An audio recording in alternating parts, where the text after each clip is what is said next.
ପାଇଁ ଆସିଛି ଉଦ୍ଦେଶ୍ୟ ସାଫ ଯେ ये तो बंधु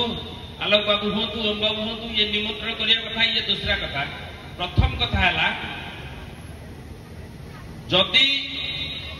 मो जेजे बापार बाड़ीटा को बंकुली बाड़ीटा को जदि मो जेजे बापार चषमाटा को मो जेजे बापार अति प्रिय जिनसटा को मु तांको मृत्यु पर साइती रखी एवं गर्व करी कहूँ ये मो जेजे बापार चषमा ये तार बाड़ी ये तार मसूरी ये तार कलम जदि एक कथा मु गर्व करी मोर सामने बसिथिबा आसीथिबा अतिथि हुंतु लोक हुंतु जो माने कि जहाँ आगे मु कहि पारुची तो मोर जो आदि कला मोर जेजे बापा जो कला सृष्टि करथिले मो जेजे बापा जो कला को भल पाउथिले मो जेजे बापा जो कला को पाथे करी पहुंचीथिले मो जेजे बापा जो कला को आशीर्वाद करथिले ताकू कहीं मु गर्व कहि परने जे ये मोर लोक कला ये मोर आदि कला एटा कहीं मु कहि परने कहला बेले कहीं कष्ट लागे एवं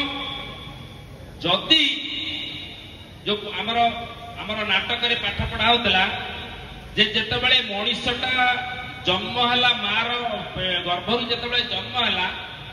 जो कांदिला सी होती तार प्रथम संगीत जो हाथ गोड़ हलैला सी होती तार प्रथम नृत्य तो से आधार जदि मु कहिबी जे जेते बेले आज जेकोसी लोक कलार से घोड़ा नाच हो शबर सबल नाच हो प्रहलाद नाटक हो जहाँ भी अच्छी गंजाम जाऊँगी सब आप समस्त जानते समस्ते कहते मु भी कहे जे ये जो आदि कलार भंडार जो खणी केवल गंजाम आउ कौटी ना मु बालेश्वर बिलंग करे।